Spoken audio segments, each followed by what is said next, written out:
Hello, I'm going to read to you what I have written about religion. I want everybody to hear what I am saying, what I've written, because the whole idea of religion is a huge, huge problem. A problem which we have not been able to address or solve properly because we are conditioned in such a way that our conditioning has prevented this. I have discovered a different way of dealing with language, which I'm going to read to you about, which will make the whole issue of religion or spirituality unnecessary. We are going to talk with each other. We are going to talk with ourselves. We are going to talk with each other in the way that we are talking with ourselves. And we are going to recognize that talking with each other in the way that we talk with ourselves is a new way of communicating, which will solve our problems, which will allow us to overcome all our differences, which will make us into real individuals, which will allow us to transcend our conditioning. Now I'm going to read to you what I've written about religion.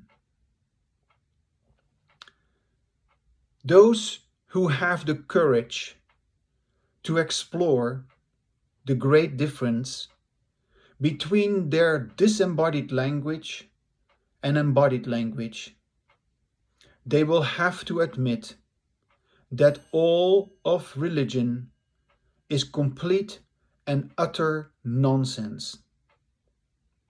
It is because of our unconscious involvement in disembodied language that we keep giving a free pass to religion, which has created and which continues to create gigantic problems for human beings.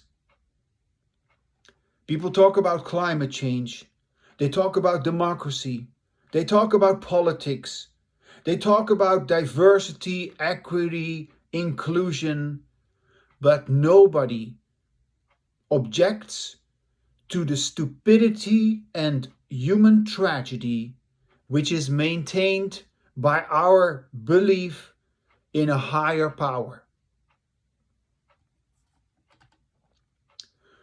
The future of mankind is not in religion, but in the sense of individuality, which will forever abandon prayer as the hallucination of talking with unseen others. Embodied language, the language that I'm having right now, the language that you hear me talk about, is the language of individualism. But disembodied language is based on our fear of social retaliation. That is, we behave as we do because others, in one way or another, they force us to behave a certain way.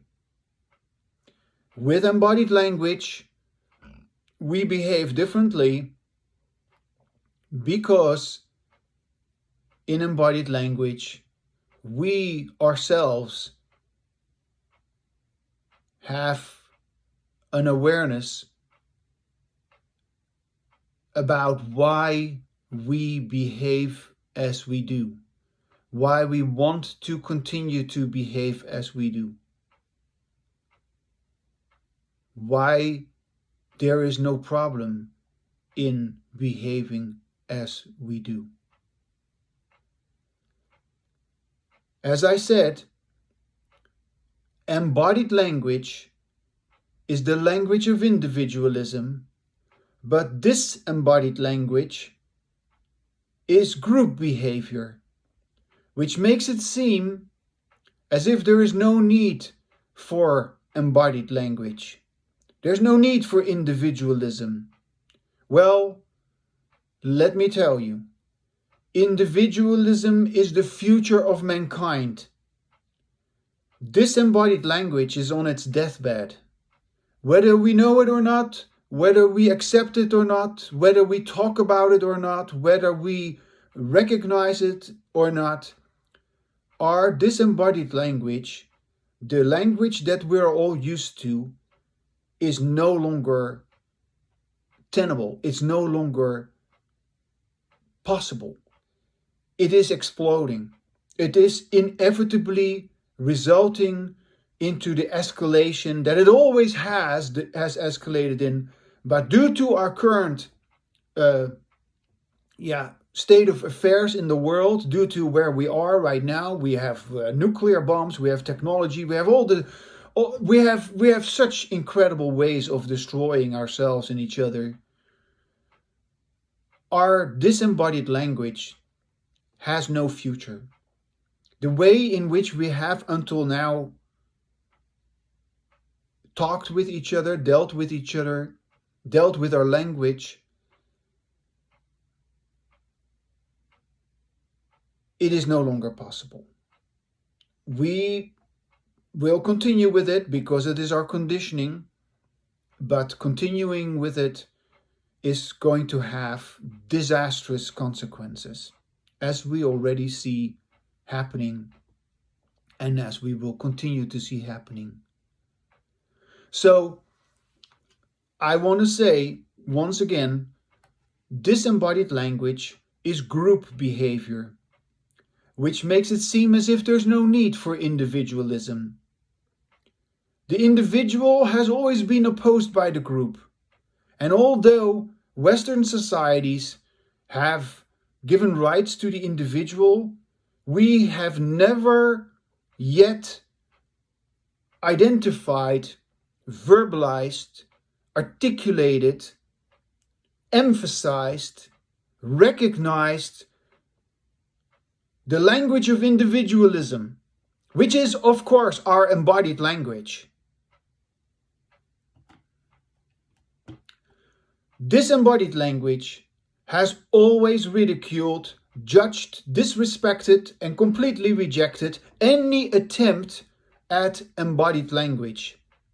And mankind is where it is today because, to my own knowledge, only two people,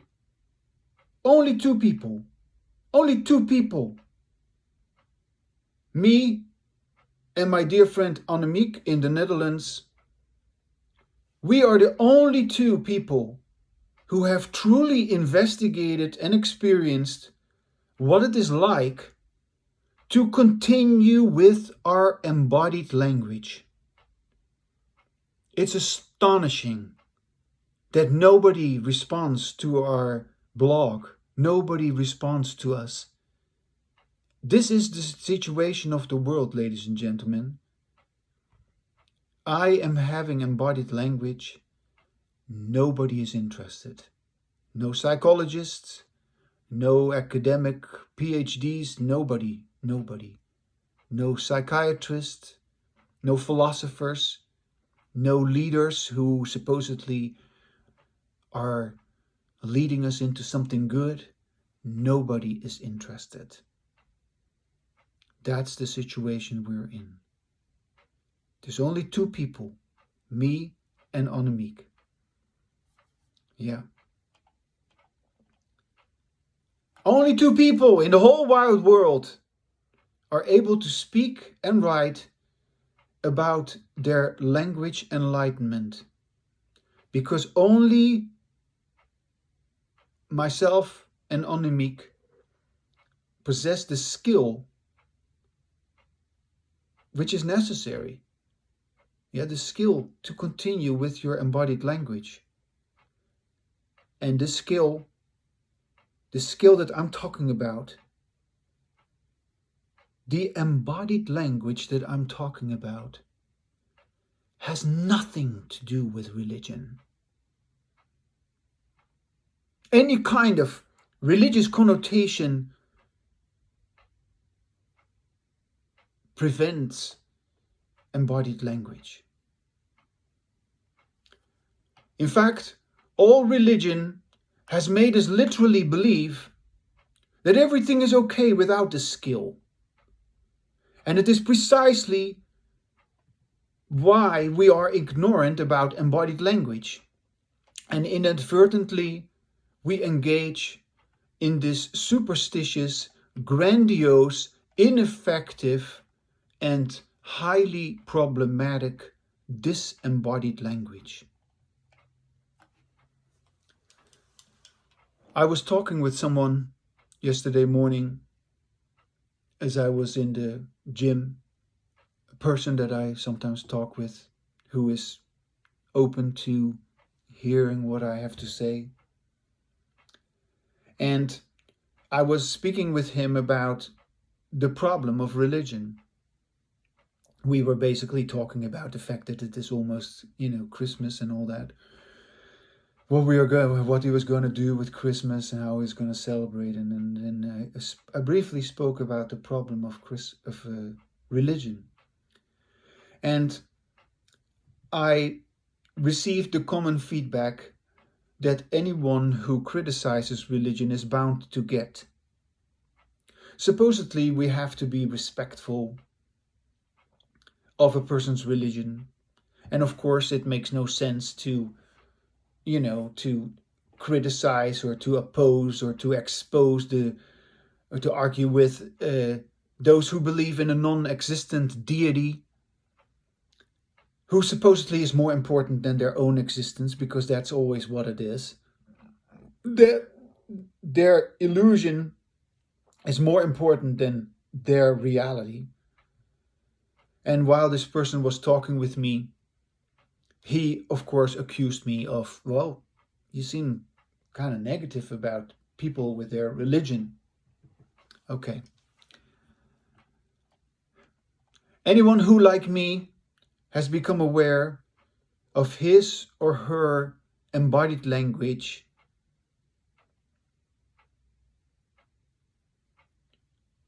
and who, with the continuation of embodied language, has actually realized his or her language enlightenment.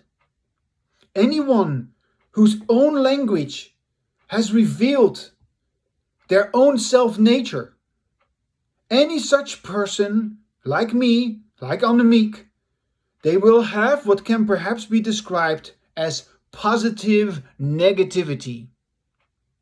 Positive negativity. Of course, I describe it in this way so that the reader who unknowingly engages in disembodied language begins to understand that I am against all religion because I am in favor of embodied language. And I am not against disembodied language. I am against the products of disembodied language. I don't see any reason why we should be stuck with all these negative outcomes of the way in which people talk. I don't see any reason for that. But I'm not against disembodied language because it can only be prevented if you recognize it as such. It can only be stopped if you have said, oh, that is disembodied language. So being against disembodied language, many people have been against disembodied language. They have not called it that way, but they have been against disembodied language. But being against disembodied language has prevented us from becoming conscious about how we interact with each other. So we have, in effect, always addressed our disembodied language with disembodied language. Being against disembodied language has prevented us from becoming conscious about how we interact with each other. I cannot stop your disembodied language. You cannot stop somebody else's disembodied language. We can only stop our own disembodied language. So you must do it yourself. And you will never be able to experience the positive outcomes of your embodied language if you refuse to acknowledge and then stop your own disembodied language. And be reminded that to stop your disembodied language, to identify it as such, to discriminate it as such, it is a skill. It is not a belief. It is a skill which you either have or which you don't have. And your religion basically has always been an excuse for you, with your self-righteousness, you're holier than thou, or whatever it is that you believed, your victimhood because, you're such a martyr, whatever. Your religion basically always gave you an excuse to continue with your disembodied language, your unintelligent, dull, and forceful disembodied language. Yes, I am emphatic about this issue, but I am not forceful. I am not telling you anything you do not want to hear. If you do not want to hear what I say, turn it off.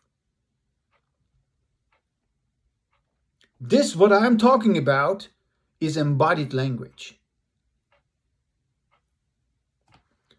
Obviously, the imaginary conversation with some non-existent deity has always distracted people from having embodied language with each other. But if we look at religion more closely, then there's no denying that it wasn't, of course, this so-called higher power, this imaginary higher power, that has not prevented us from having embodied language with other people. Actually, anyone who goes into exploring the difference between disembodied language and embodied language, and therefore begins to experience what it is like to have continuous embodied language, you cannot avoid the realization that it isn't even others who prevent you from having embodied language, because it is you yourself who is preventing your own embodied language.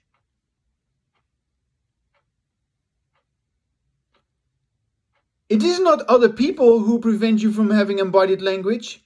It is not a higher power that is preventing you from having embodied language. It is you yourself who has the ability to prevent your own disembodied language so that you can have embodied language.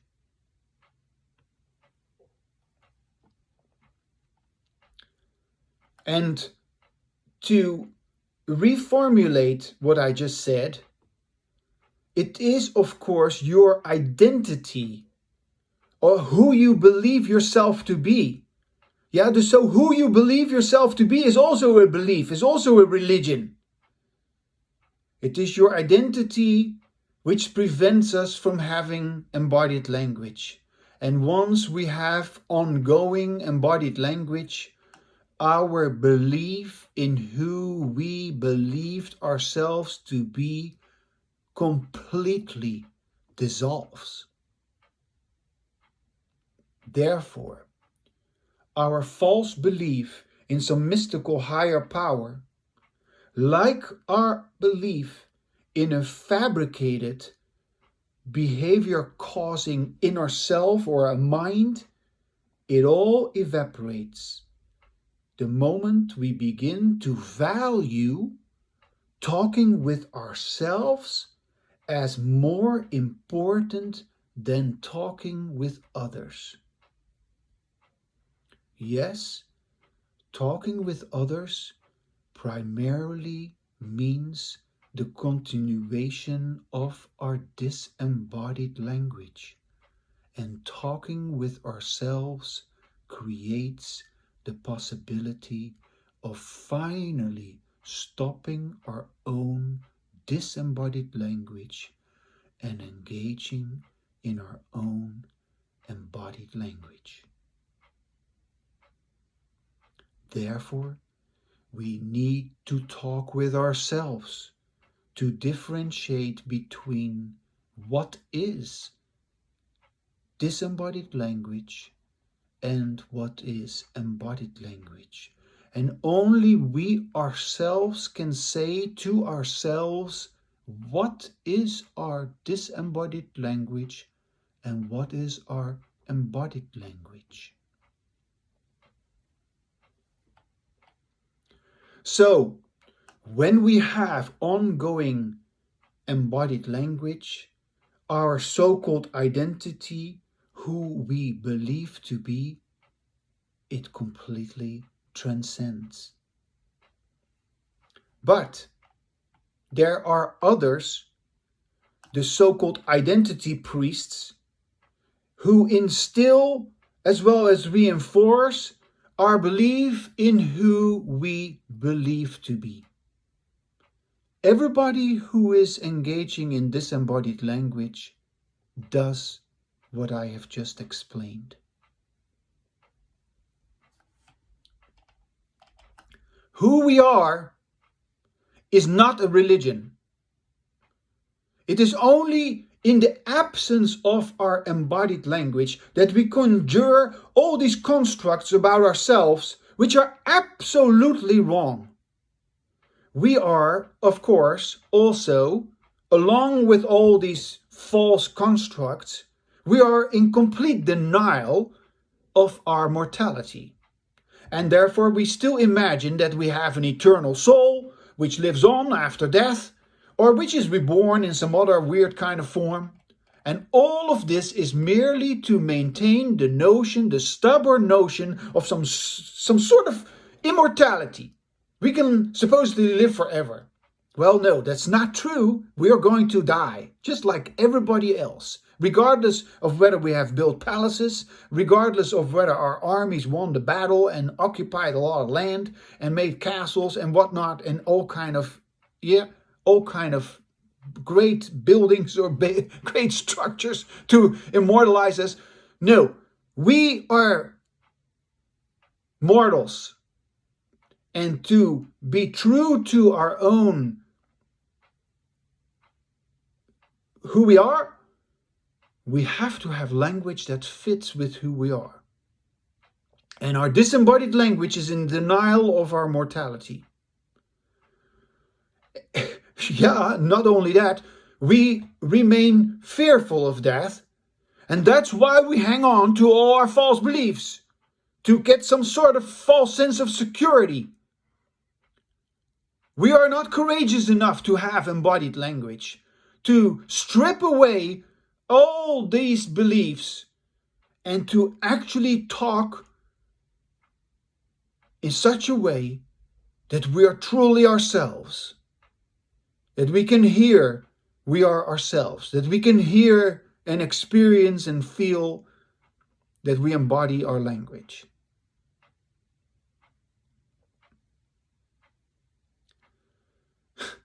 It is funny, that the test of religion is said to be, the test of religion is its effect on our conduct, right? They say that, that if a person really believes, then you will behave that particular way. Well, that is putting the horse behind the wagon. Because once we focus on conduct, once we begin to pay attention to how we deal with our language, we discover that religion, as well as an inner self or a mind, these are just constructs which came about because we were forced by our social relations to continue with disembodied language.